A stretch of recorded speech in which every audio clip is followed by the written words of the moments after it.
finally, a Karen law has been used to prosecute a racist ass store owner. That's him, you're looking at him. Let me give you some background to this. A former ice cream shop owner in New York has been ordered to pay $4,500 after being accused of calling the police on peaceful Black Lives Matter protesters. He falsely claimed they threatened him with violence. There was no threat whatsoever.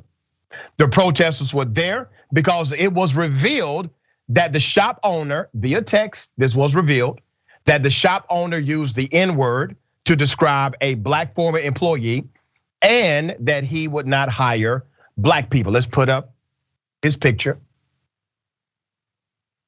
His name is David Elmendorf. David Elmendorf is the guy at the center of the controversy. In a lawsuit that was filed by Attorney General Letitia James in March, it's alleged that it was actually Elmendorf who was threatening violence against the protesters gathered in front of his store. This happened June 30th, 2020 initially. He reportedly referred to them as savages hanging out in Section 8 housing, along with a slew of other racial slurs.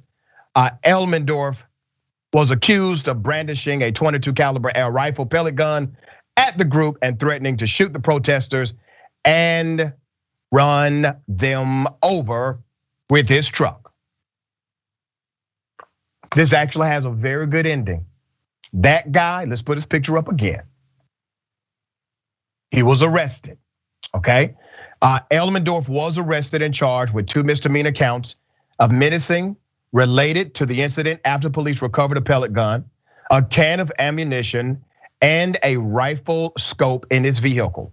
He became the first person to be charged under a new state law prohibiting the filing of false police reports to intimidate someone based on their race. The law was established after the infamous Central Park Karen. That was the incident last year. Everybody remembers that. Elmendorf was ordered to pay 9 protesters $500 each as a result of his actions.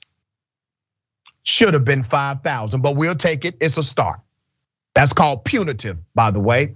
It is an element in the law that is meant to punish wrongdoers by taking away some of their money.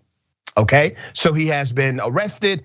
There's an investigation. He has to pay restitution. That's your punitive damages. And he's being prosecuted under the new Karen law. You know why? Because people like you stood up and said, these Karens are dangerous and they are out of control. Not only did it change the social understanding, it literally changed the political and policy landscape to now statutes, actual laws have been changed in order to prosecute people like him. David, what are your thoughts about this?